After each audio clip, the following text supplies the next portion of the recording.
Okay, if I can ask everyone to kindly be quiet as in our service. If you don't mind making sure your cell phone is turned off.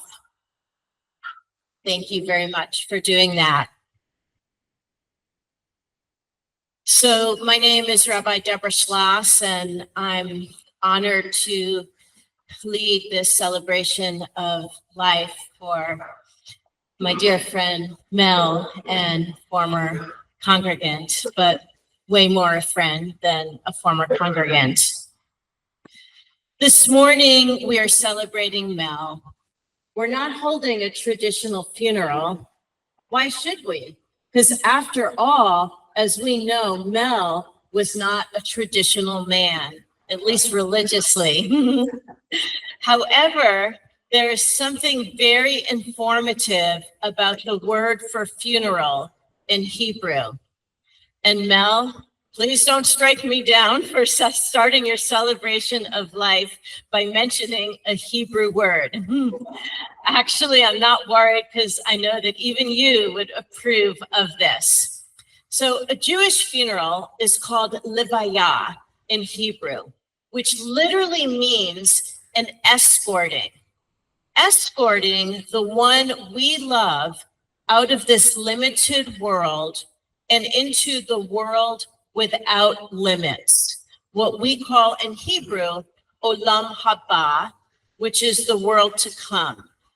So this morning is all about emotionally escorting Mel out of our physical world into the world without limits.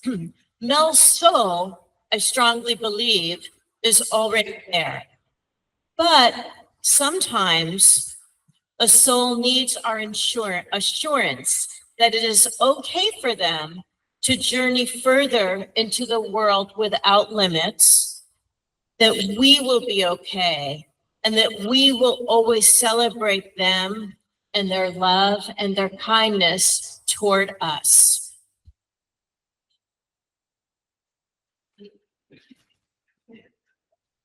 From Psalm 103. In English, of course, Mel. As a father has compassion for his children, Adonai, oh, he approved.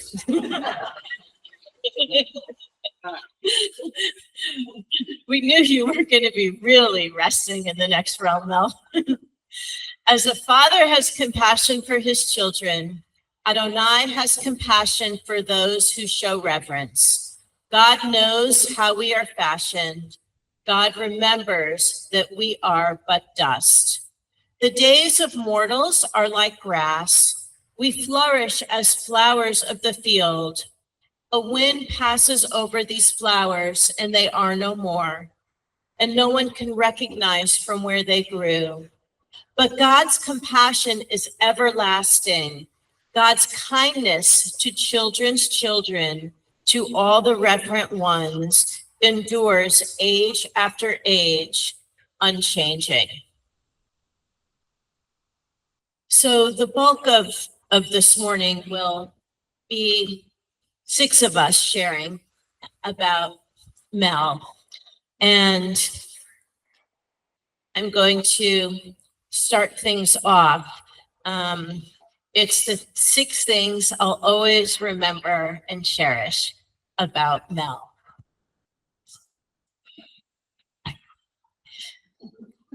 So Mel's smiling face greeted us as we were walking in on the beautiful poster.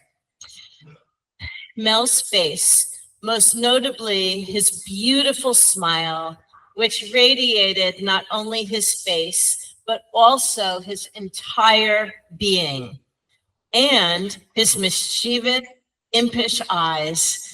I will really remember those physical attributes of Mel.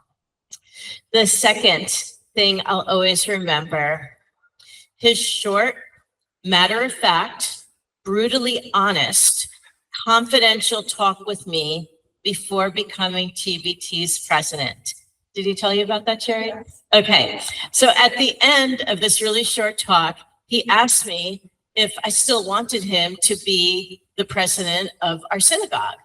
And my response was, of course, I can't tell you how much I appreciate your honesty.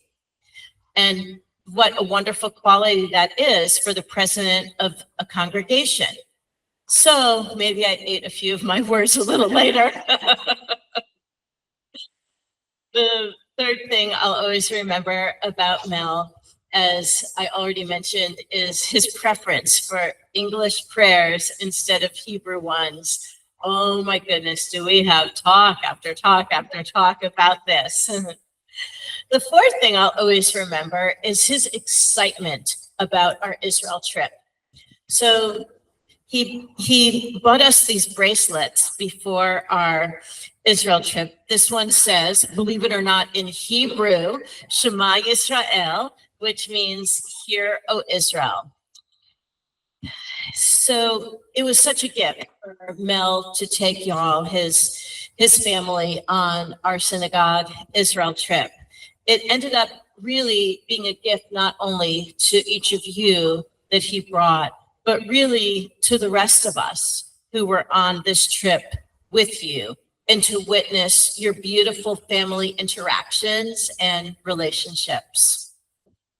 And, you know, Mel was so unselfish when it came to this trip, because as an 80-something-year-old, he knew that he wasn't going to be able to do a lot of the physical exertion that was required to see some of the sights. And he could care less. Like, we got him a wheelchair when we first got to Israel, and he just wanted his family to be able to see and experience as much as possible.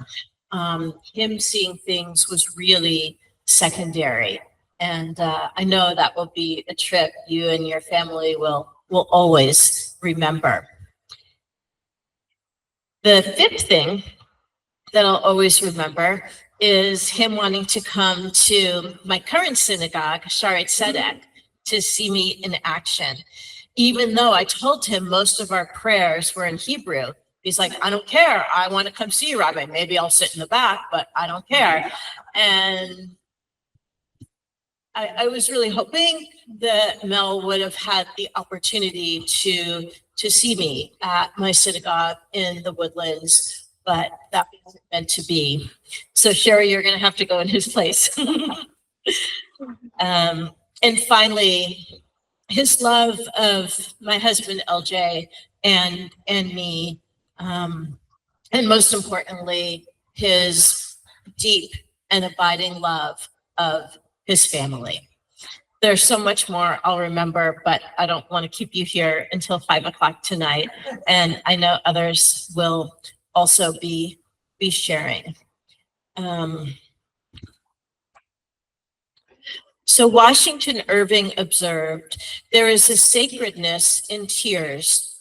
They are not the mark of weakness, but of power. They speak more eloquently than 10,000 tongues. They are messengers of overwhelming grief and unspeakable love. And now I'd like to call upon Sandra, Mel's sister-in-law, to share her words.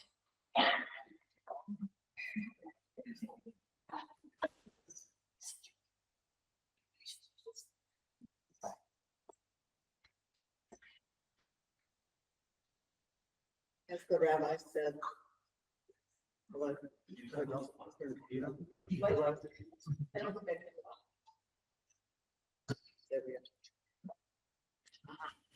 okay, I turned it off when I grabbed it, I think. So as the rabbi said, I'm Sandra. I'm Sherry's baby sister, because once you're a baby, you're always a baby, right? I told Sherry this week that I would like to say a few words about Mel today, but I found out when I got here that I was going to be first up. I'm glad that Rabbi was actually first up. So I was thinking about what I could say that hadn't already been said, but like I said, I could have said more now, but I didn't know. Public speaking is not something that comes easily to me. I used to almost pass out when I had to get up in front of a group to speak. But it's my love for Mel that compelled me that I needed to do this today. So when Sherry started dating Mel, I thought my sister had lost her mind. I wondered what in the world she could have in common with that old man who was only 2 years younger than our dad. He was in his 40s after all, and twice her age. 40s, now my kids are almost 50. Goodness, that was a long time ago, Sherry. Mel and Sherry lived in different states through the years, and we didn't get to see them very often. During that time, that when Steve and I got married, they came into town for our wedding. We told everybody we were leaving for our honeymoon after the wedding, but because Sherry and Mel were in town, we actually had breakfast with them that following morning so that Steve could get to know my sister and brother-in-law. And that was really a special time for us. Mel was the first Jewish person that I'd ever had an opportunity to spend much time with. And I have to say, I made a few faux pas along the way, but Sherry and Mel helped me to see the error of my ways. When a Jewish person marries into a very Christian Baptist family, you can imagine there's going to be some bumps in the road. But when I was in college, I was thankful for my Jewish brother-in-law because I took a world religions class and I had to write a paper on a religion that was different than my own. So it only made sense to write it on Judaism because I was interested in learning more about it, but also I had the advantage of having Sherry and Mel that I could ask questions of. And so I asked them lots of questions, but then I interviewed Rabbi Sharf, and their answers to my questions helped me to be more prepared and ask more knowledgeable questions of the rabbi. And so Mel and Sherry also at one time invited us to attend a Passover Seder with them. And Steve was always, he loved knowledge and he loved to learn. And so he was so excited about going to that Seder with them. And so was I. And we had such a memorable experience that night. When Steve found out that Mel felt left out when we blessed the food at family meals, praying in Jesus' name, Steve learned the Jewish blessing in Hebrew to make Mel feel included. Later, he asked Mel if he said it correctly, and Mel said, "I don't know, ask the boys." But Steve and Mel became very close, and it truly touched my heart for Mel to come with Sherry when Steve was dying. He could barely get around himself at that time, but he wanted to be with Steve. After Steve's funeral was one of the most tender moments that I ever had with Mel. Rabbi, you're going to have to help me this right here because I know I'm going to mispronounce it, but I did look it up last night, and Steve had ordered a talit. Now, Brad told me it's talis. However, I looked it up so that I could hear the correct pronunciation. And talis is Yiddish. Yes, you got it. So anyway, always looking to learn more. So I went up to Mel after Steve's funeral and I said, Stephanie said, you should have this. And Mel cried. And it meant so much to him because Steve meant so much to him. Last week, Sherry gave the lead back to me, and I gave it back to Stephanie because I knew it was supposed to be with her. Mel borrowed it for a while. He enjoyed it for a while, and now it's with Stephanie. These last few months, since Mel's fall, I've had an opportunity to think about what my relationship with my brother-in-law meant. One day, Sherry needed to go run some errands, and I stayed with Mel. And Sherry gave me some instructions and said, just anything. He's probably going to sleep, but if he needs something, just try to put it off until I get home. But Mel woke up, and Mel needed something. And I'm not going to tell y'all exactly what he needed, but I said, Sherry said to wait till you got home, till she got home. And he looked at me. He didn't say a word, but those eyes you were talking about, Rabbi, he looked up at me, and I knew I couldn't wait till Sherry got home. I had to take care of his needs right then. I said, well, if it won't embarrass you, it won't embarrass me. And he said, you can't embarrass me. I'm thankful for Mel. I'm thankful for his love for my sister, for his love for our parents, for his love for my husband, for his love for our family. He loves deeply. I'm glad that he lived long enough to see their son.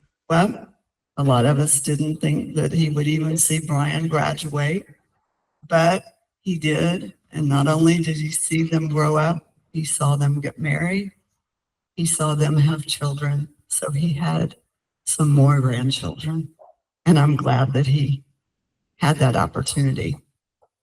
And today I'm thankful that my sister married that old man nearly 50 years ago when he wasn't that old, and that he lived to be the ripe old age of 95. And now I can certainly say that I know what my sister saw in Mel Bogus. Thank you.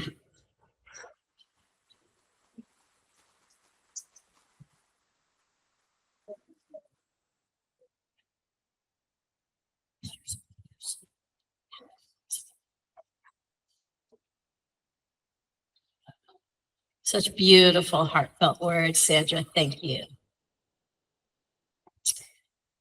It is said a father is respected because he gives his children leadership, appreciated because he gives his children care, valued because he gives his children time, loved because he gives his children the one thing that they treasure most, himself.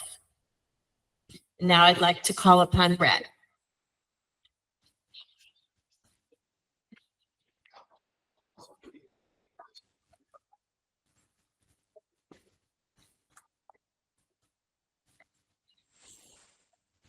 So one of the things they asked me was to keep this to about 5 minutes. Sandra gets away with more than I do. That being said, good morning, everybody. Good tidings. Thank you for showing up. I'm Brett Bogus, and I'm Mel's oldest son. My memories come from a different era, different time, and Pop's folklore, I'm sure he's shared with you about a lot of different things, but nobody could tell a story quite like my Pop. Dad's personality in the 60s, 70s, and 80s was very different from the man that Sherry and Brad and Brian got to know in the 90s until he passed away. Dad introduced me to things that most people will never understand, but the one thing that he did grant me was the ability to have a son at the age of 52, same age as Brian was when he was born. I was introduced to famous sports personalities. From the St. Louis Cardinals, I met guys like Roger Maris, Stan Musial. I played catch with Tim McCarver and Steve Carlton. Grew up with St. Louis Blues, Jimmy Roberts, Glenn Hall, and Red Berenson. New TV personalities like James Darren, Serendipity singers, gentleman by the name of Lou Rawls. One of the most important people I knew was Gordon Smiley. Gordon raced in Indianapolis, was an F1 driver. We used to play hockey in my basement in the 1960s using a real stick and real pucks, barefoot. That's Brian's namesake, is named after Gordon. I attended playoff games, Stanley Cup games. I traveled as far west as Colorado and throughout the Midwest when Dad raced. I was present in Garden City, Kansas when he won his first race. I drove numerous victory laps with him holding a checkered flag. It was what he lived for in the 1960s and 70s. Those times are memorialized in photographs and trophies, but more than anything, they're in my heart. That's part of my father I will never, ever forget. Sorry, I had to use bigger font than most. As a teenager, I was a pothead. I used to get made fun of all the time by Sherry and Dad when I came home traveling at 40,000 feet. Now I'm talking about when I lived at home in the 70s. In the 80s, Pop and I played in the first NFL Players Pro-Am together, the Yankee Greats Tournament. I remember Joe DiMaggio, Yogi Berra, and Whitey Ford signing my baseball cards and just mesmerized by the stories that Dad could tell. We played golf in North Carolina and we made our mark. I worked with Dad in businesses. He worked with me. Those businesses that he created were commonplace today, but in the 1980s, they were an entrepreneurial bonanza. Nobody thought of stuff like my dad. It is something that has gone all the way through the bloodline. I dressed like Pop. I wrote like him. I've got his mannerisms, and my fuse is just as short as his. The stubbornness that we all loved is absolutely spread throughout this bloodline. Pop didn't like alcohol. He despised it. He explained to me one reason why he didn't like it one evening after I came home, a little bit tipsy. Story that I was told was in 1958, he attended a national convention and one of his friends got a little bit too drunk and did some things that had repercussions against those friends for a long, long time. But it had such an effect on my dad that he did not drink. The first time I ever saw my father have a drink was when I got married in 1980. I think that's something he enjoyed with each of the five of us. It had such an effect on me. I was 40 years old before I had my first drink in front of him. I'm the son who has kept the national divorce average at least 50%, proving you couldn't pick the winner of a one-horse race. He reminded me quite often. When he and Sherry began their lives, I never imagined the footprints that they would build. We celebrate those accomplishments today in the presence of all of you. Today, it's my brothers, sisters-in-law, cousins, his friends, his grandchildren. All of us are here to share the love that is Mel. His DNA has infected our gene pool, and I'm proud to declare how much I cared for him. He was a no-nonsense kind of guy, as quick-witted as anyone. His smile was infectious, his opinions rarely masked, his demeanor legendary. We all knew where we stood with Pop. Of course, we also suffered the Maven's wrath. At different times over the decades, probably no one as harsh as me, but with his actions and his words, I learned a lot. Sherry, thank you for loving him. I can't even imagine the trials and tribulations you all had behind closed doors, let alone the ones I knew of.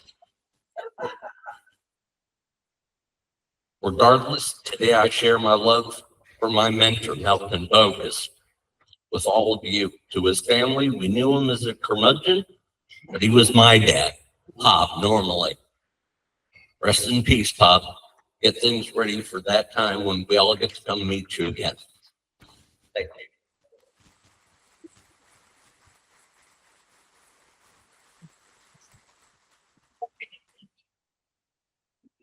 Thank you, Brett, for your words and sharing a different time about your dad that some of us were not privileged to know ourselves. Somerset Maugham said, "The complete life, the perfect pattern, includes old age as well as youth and maturity. The beauty of the morning and the radiance of noon are good, but it would be a very silly person who drew the curtains and turned on the light to shut out the tranquility of the evening. Old age has its pleasures, which, though different, are not less than the pleasures of youth." And now I'd like to call upon Brian to share words about.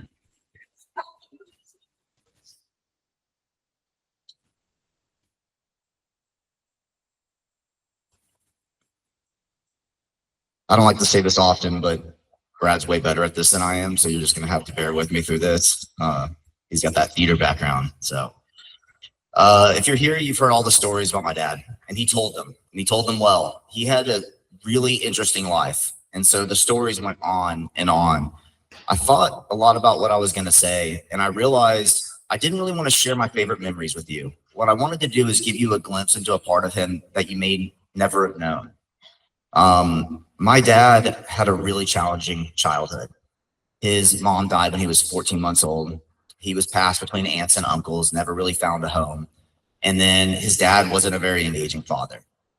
He finally gets to move back in with his dad after he had remarried, and his dad died in a car accident when he was 12.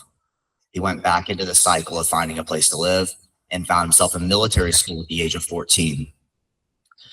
After military school, he served in the Army and then immediately went into his career in sales.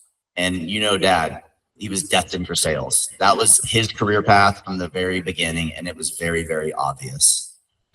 The thing is, I think at that point in his life, he was driven by proving everyone wrong, to prove his worth, to say, I am worth it, and you should have paid attention to me. And I think that was his driving force. I think sometimes to a fault. He was chasing fame and fortune. It wasn't just about the money. He was looking for that celebrity status. And I think through that part of his life, some of the things got a little lost in what he was focused in. Some of the things he doesn't talk about, and some of you may know, some of you may not know, but when he finally got to that point where he was hitting the pinnacle of his career, he found himself involved in the wrong company and served time in prison. And I was little, and it was hard.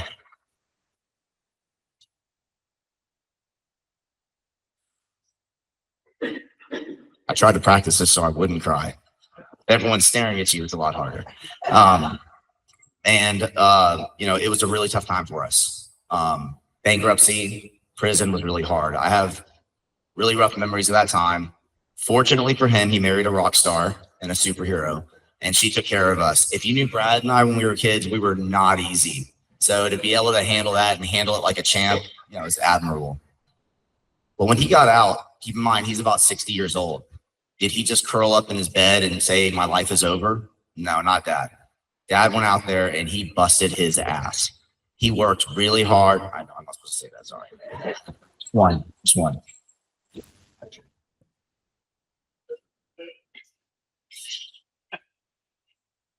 The thing is, he worked really hard for us. He found a career in car sales. He picked any job he could at the time and then settled in the car business. And he worked really long hours, and he was definitely grumpy at times, but he was there to support us, and he was driven by that. However, there's something different in him. After prison, I think his priorities shifted. It grounded him. It had him focused on us, and it had him focused on his family, maybe a little more than he did in his past. He was there for my tennis tournaments. He was there for my practices. I think he felt my losses more than I did, and I felt him really bad. He was there for my wins. We would go to Joe's Crab Shack together and get the barbecue Dungeness crab because it was our favorite. And that was our kind of our moment when every time I would win a tournament. He was there for Brad for his theater performances and for his music and all the crazy things that Brad got into. He was there for that. Even through all of this, he kept hitting these hardships. At 80 years old, just a couple weeks before my wedding, he had a massive heart attack and a quadruple bypass. 2 weeks later, he was at my wedding. He was there, and he was able to pull off at least one dance. After that, he lost almost 100 pounds. And you remember my dad, he's got that hobbit status at 5'5". 100 pounds is a lot of weight. And he did it. He was determined at everything he would do. He talked a lot about all his achievements. He liked to talk about his racing trophies and the sales deals he did and all of the stuff within his career. But let's be honest, we all know his biggest achievement. It was somehow being an old, short Jewish man who wasn't making a lot of money at the time and convinced a beautiful young woman who's the daughter of a Southern Baptist deacon to not only marry him, but stay with him for 49 years through all of the tough times. When I think about my dad, I'm not going to think about the race car driver. I'm not thinking about the guy who had an amazing career. I'm going to think about the dad who was a fighter and a survivor.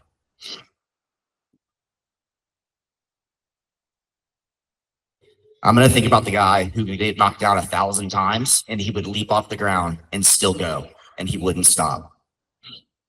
I think at the end of his life, he was always, he didn't quite reach that financial wealth status that he was looking for. But I think my dad died a very wealthy man. He had love, support, and family around him. And I think he felt that too. When he was near the end and he couldn't talk anymore and he wasn't opening his eyes, my daughter Bryn looked at him and said, "I love you, Papa." And he turned his head over, didn't open his eyes, but he said, "I love you too, Bryn." And we think that's the last words he spoke. I love my dad to death, but he went out on his own terms and it was his time. Thank you.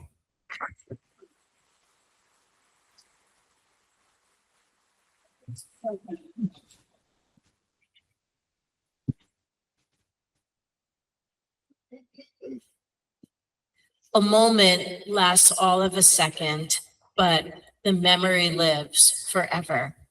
And now to share more memories, I'd like to call upon Brad. I'm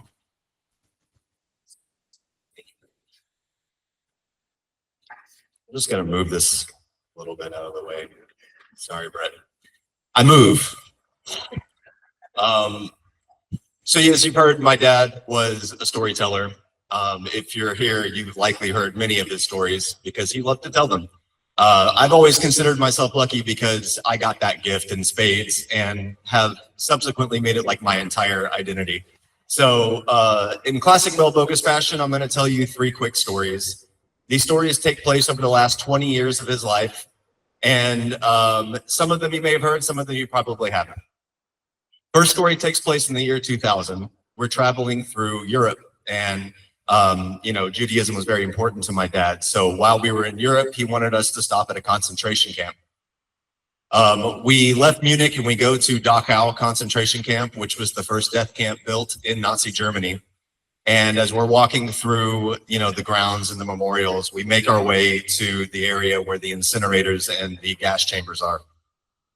And Dad's leading the pack, and this man approaches us in his 40s or early 50s, a Polish dude, walks up to us and says, "Excuse me, are you Jewish? I see you're wearing your yarmulkes." And my dad says, "Yes," kind of suspiciously. And the man says, "Have you ever heard of Jan Gross?" "No." "Have you ever heard of Jedwabne?"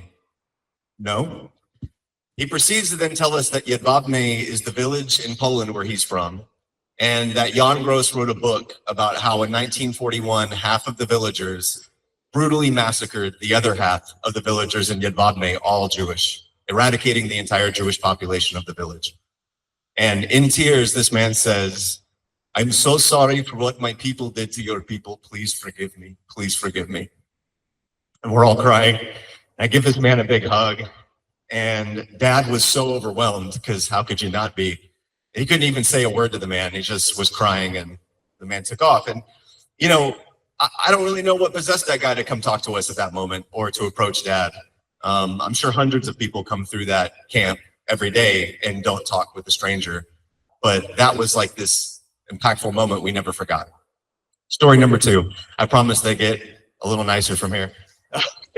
This one takes place in 2023 in Colorado. Somehow, aided by my dad's great negotiation skills, we convinced him to come visit us in Colorado, my wife and Miles and I, when he was pretty much wheelchair bound. And his pride really wouldn't allow him to suffer the indignity of his wife and son pushing him around in a wheelchair. But we did it. We got him there. And we went and spent a few nights in Breckenridge, which is probably the least handicap accessible city you can imagine. So we look up some things we can do with a wheelchair, and one of the things that is highly suggested is what's known as the troll hike, which is a short hike that at the end has this beautiful wooden sculpture of a giant, larger-than-life troll. So we go, and immediately we realize this is not a handicap accessible thing. I get him to the pathway. It's covered in these large, irregular stones, kind of like flagstones, but they're rough. I can't go around or through them, so I'm trying to like bounce him over the stones in this wheelchair. He's like this. So this man in his 60s runs up and he sees us struggling. He's like, hey, can I help pick up the wheelchair and carry your dad over the stones? And I'm like, dude, that's insane. No. My dad's like, thank you, but no. And we brush him off, and he goes. My mom, Miles, and Steph all go to see the troll. Dad and I hang back. 10 minutes later, this dude comes bounding back towards us, and he goes, listen, okay, the troll is fantastic, and your dad has to see it. Please let me help you. So this guy's name is Jim. He gets on one side of the wheelchair. I'm on the other. We literally are picking him up and bumbling him over these steps or over these stones to get to an area that actually was paved and led us to the troll. And Dad is like floating in the air like C-3PO from Return of the Jedi, if you know the reference. We get to the troll. It's beautiful. Jim and Barb, his wife, take pictures of the whole family in front of it. You may see one of those in the slideshow. And then, sure enough, on the way back, grab the other side of the wheelchair. We take him back all the way to the end of the hike into the car. And Dad was so overwhelmed yet again, almost like the man in Dachau, but cheerier. He couldn't say anything to Jim and Barb when we said goodbye, in tears again. And why this man put so much effort to making sure that my dad had this experience, we'll never know. I mean, he was literally just watching us struggle, and he's like, this is something I've got to do. Story number 3. This one takes place in 2012. As Rabbi alluded to, he took a trip to Israel with the synagogue, one of Dad's top bucket list items. And at 82, he finally got to cross it off. One of the stops was in Jerusalem. We were to walk over the old city's fortress walls, which was an incredible physical feat for someone who is on a cane and barely could move. But Dad was dreading this, thinking he wasn't going to be able to make it. The morning of, that determination came, that Jewish strength from deep down, and he said, I'm doing it. And sure enough, with a cane, this man walked over all of these city rampart walls that had spanned over 2,000 years in 3 different dynasties. And we make it over to the other end, come out the Jordan Gate, and he's exhausted, and he asked me to hang back with him on a bench while the rest of the group went off to the King David tomb. So we sit there talking about God knows what. An old man in his 50s or 60s, a Middle Eastern man wearing a city janitorial outfit. Be abyssal. He approaches us and he looks at my dad and says, "Are you American?" And my dad says, "Yes." And he goes, "What state are you from?" And my dad says, "Texas." The man goes, "Oh, Lyndon B. Johnson." Dad says, "Yeah, he was a president from Texas." The man goes, "George Bush." Yeah, he's also from Texas. Jimmy Carter. No, Jimmy Carter's from Georgia. We go through a number of different presidents and states before switching topics to animals and like what the English word is for an animal. He teaches us the Arabic word. It was like bizarre, but very wholesome, you know? And so we ask him his name. His name is Ahmed. Ahmed looks me in the eyes and he looks over at Dad. And he goes, "Father?" I say, "Yes." He looks at Dad. "You take after your mother."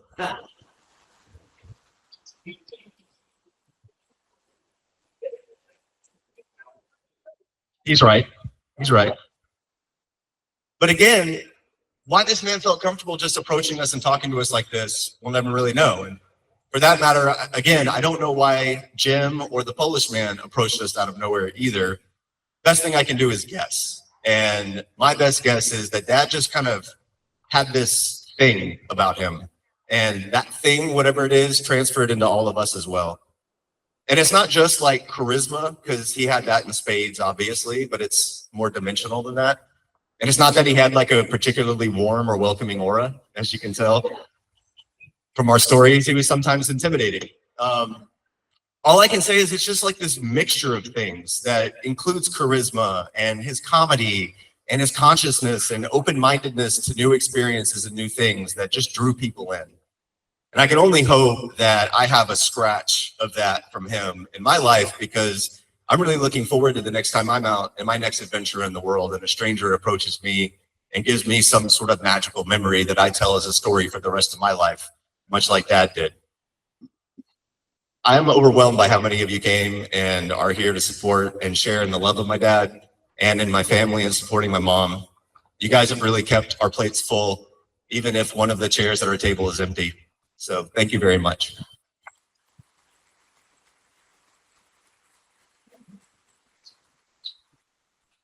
Thank you, Brad, for sharing those beautiful stories. So meaningful.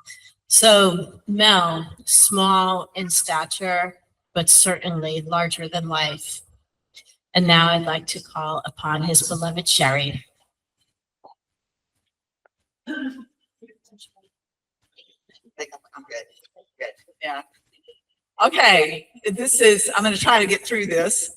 But it is overwhelming to see how many people are here, and it's very touching. And I know Mel would be incredibly proud. I thought I'd start with something that just happened a couple of nights ago when Brad and Steph were looking through pictures, trying to get everything ready for the slideshow, and they come across a picture of Mel at the Playboy Bunny Mansion with, I don't know, several bunnies and a picture with him. And Brad looked at it and Steph said, "You want to include this?" And he goes, "Oh no." And the thing you need to know is that I just had the boys change all of the floodlights in our living area at Christmas time, whenever Brad and Steph were in for the holidays. And the spotlight right over the chair that Mel would sit in, his recliner, as soon as Brad said, "No, I think we should throw it away," the spot, that one spot just started flickering like crazy. And Brad said, "That's weird." Stephanie said, "That hasn't been happening." And so they slept it off. Then they get to later on another picture, and the spotlight is fine. Everything's just settled down. They get to a picture of Mel with the Hooter girls. And Steph looks at Brad, and Brad said, "No way." And the spotlight then just starts flickering all over again.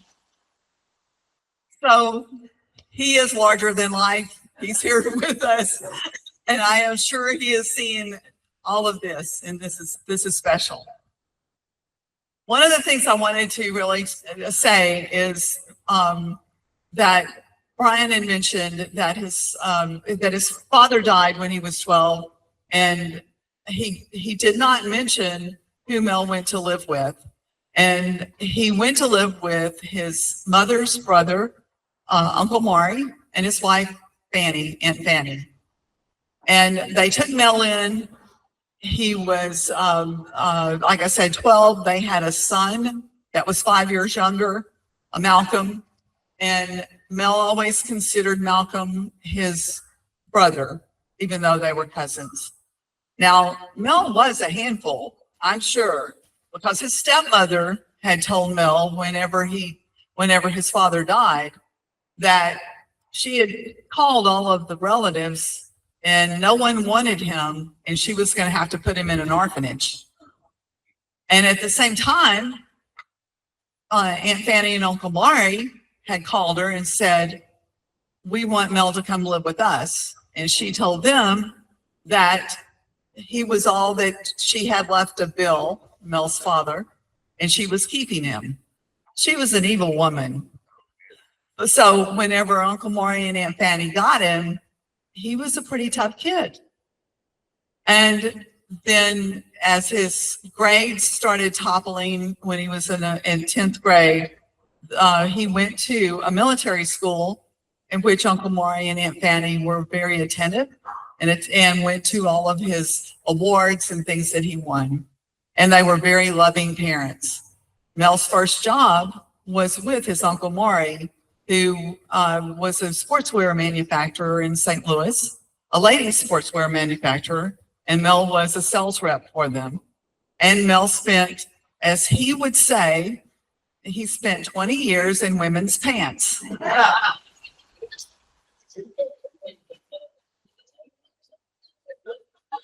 That was my guy. Okay.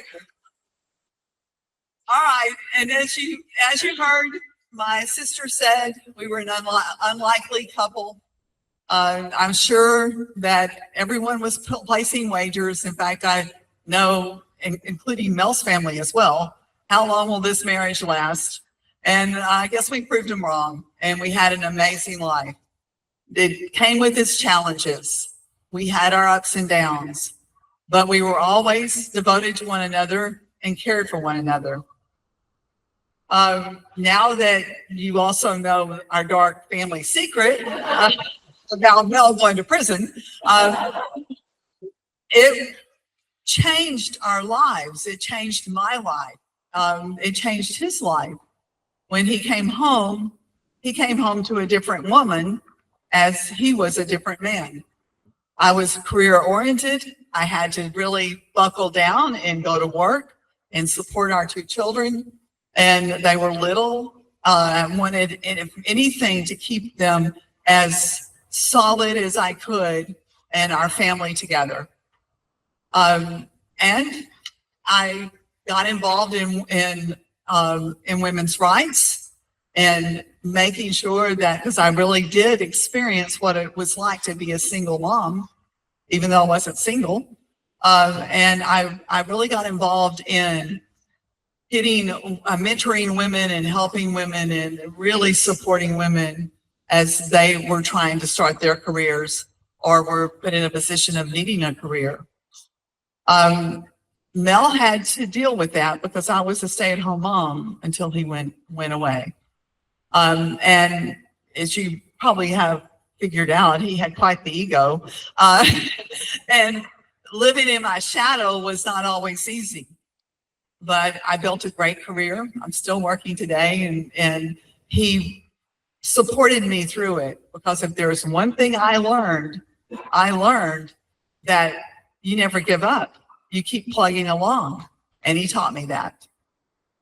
He was an amazing guy.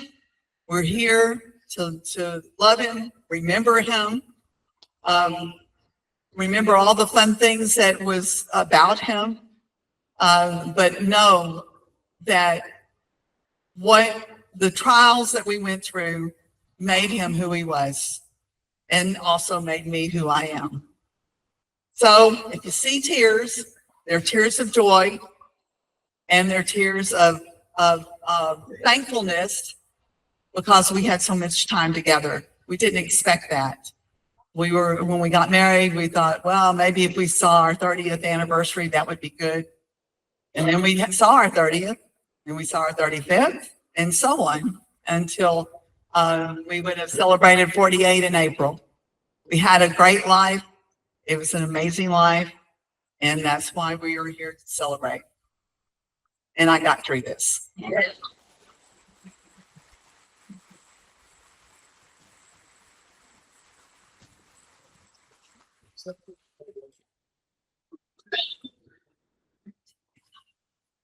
Thank you guys for coming. Aw, so sweet. And now if everyone can settle in your seats so we can watch the video presentation.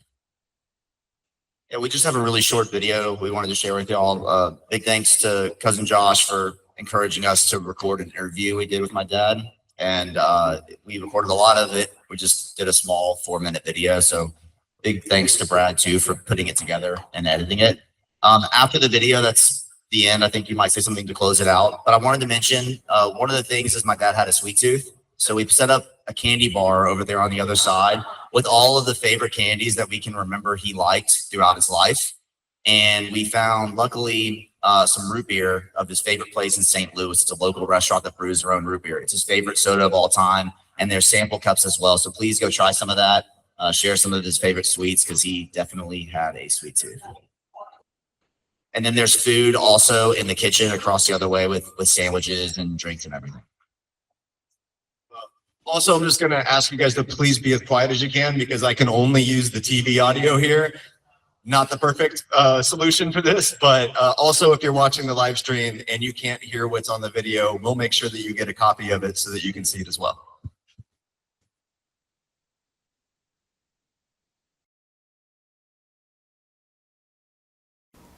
The guy who used to started sponsoring my race car was in the securities business in Houston, Roy Jones.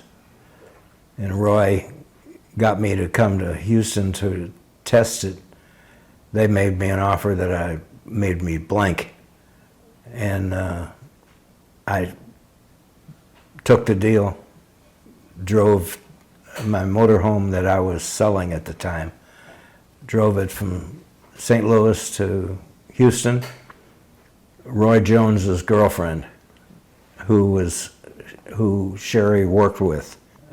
Sherry was at the time working with W.E. Hutton, W.E. Hutton, which was a company that like Merrill Lynch.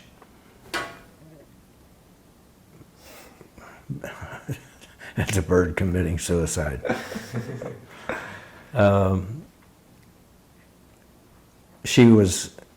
Roy was talking to her to get us together because he knew I wasn't going to stay unless it really went well. Well, it really went well, and I stayed anyhow.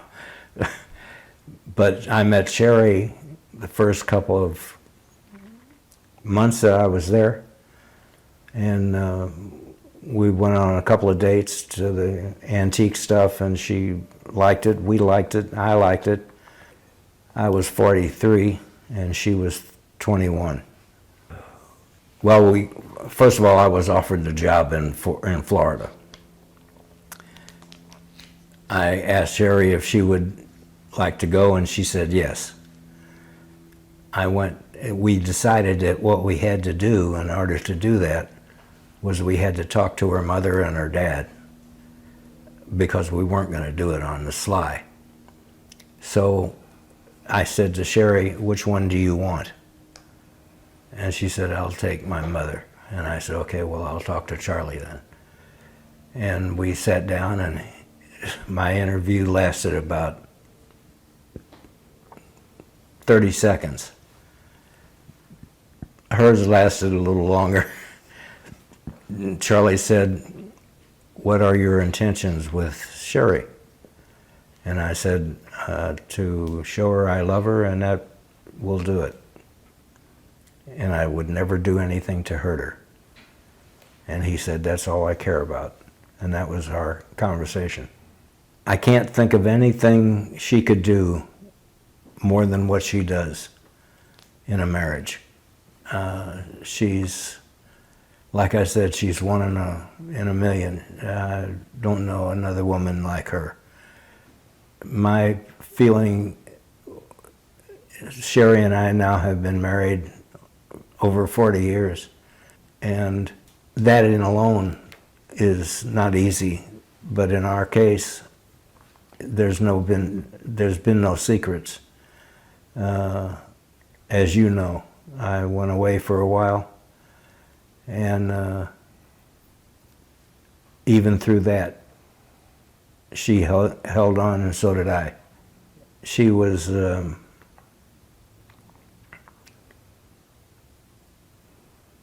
just really a perfect woman, and still is. When they made Sherry, they only made one, and she's the light of my life.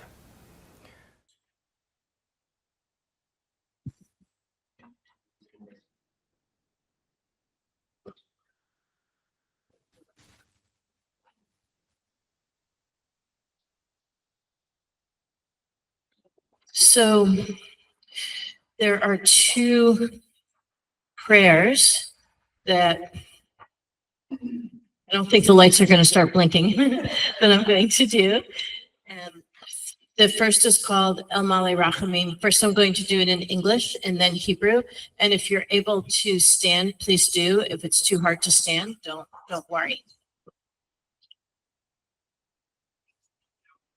Exalted, compassionate God, grant infinite rest in your sheltering presence, the holy and pure, to the soul of Mel, who has gone to his eternal home.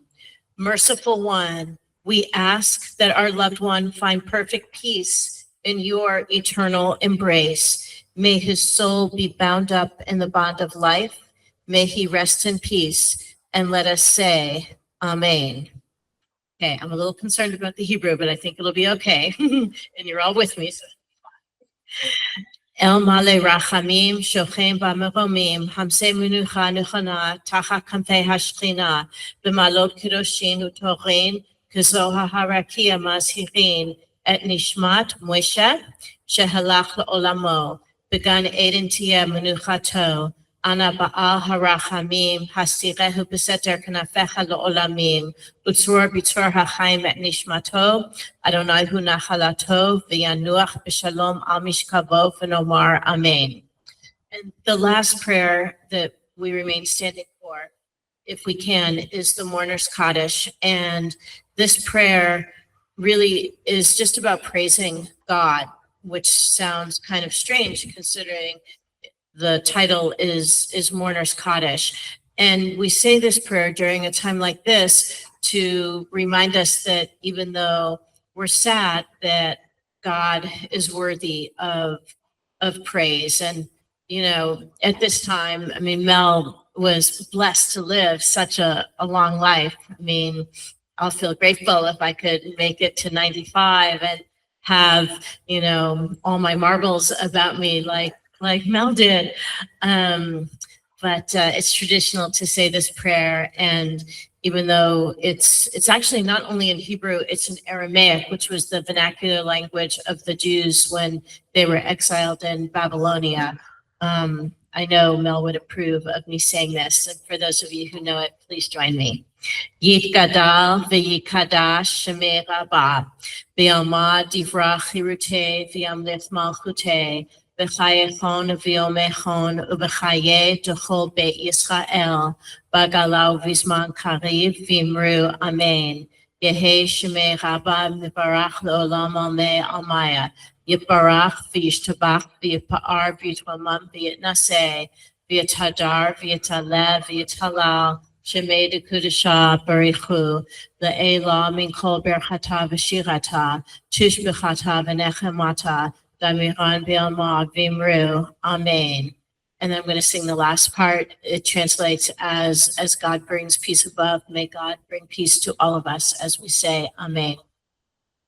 O Hoseh Shalom B'Roma, Hu Ya'aseh Shalom Aleinu, Ve'al Kol Yisrael, Ve'imru, Imru, Amen. Yahaseh Shalom, Yahaseh Shalom, Shalom Aleinu, Ve'al Kol Yisrael, Ve'al Kol Yishvei Tevel, Yahaseh Shalom, Yahaseh Shalom, Shalom Aleinu, Ve'al Kol Yisrael, Ve'al Kol Yishvei Tevel, V'imru, Amen. You may be seated. Just two really short concluding pieces.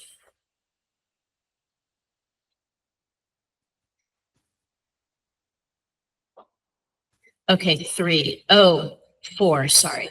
I'm glad you're here because you reminded me of the one for a grandfather. Want to stand up? For a grandfather. Dear God, we remember all the good our grandfather did. His warmth, generosity, and kind spirit shall be a lasting testament to the wonderful person that Mel was. We were blessed with his presence, and now we ask for your everlasting love to surround and embrace him as we say together, Amen. And I love Rumi. Rumi said, goodbyes are only for those who love with their eyes. For those who love with heart and soul, there is no such thing as separation. And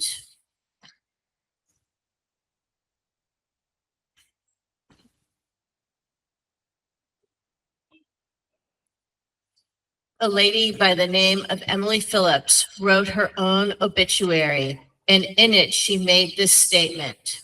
So I was born, I blinked, and it was over. No building named after me, no monuments erected in my honor. But I did have the chance to know and love each and every friend, as well as all of my family members. How much more blessed can a person be? So in the end, remember, do your best, follow your arrow, and make something amazing out of your life. Oh, and never stop smiling. And finally, a widow shared the following. One of the things I quickly learned after my husband died was that death has a way of tearing open our hearts toward eternity. We are no longer residents of this world only. We no longer move only in this time. It is one of the strange and beautiful effects of an intense loss. Even as I continue to make a new life in this world, I am keenly aware that my heart is held by one who lives beyond this world. And that means my heart lives both within and beyond the borders of what I can see and know in this world. I bet a lot of us can relate to that as we say together, Amen. On behalf of Mel's family, thank you all for being here, and let's enjoy the food that he loves so much.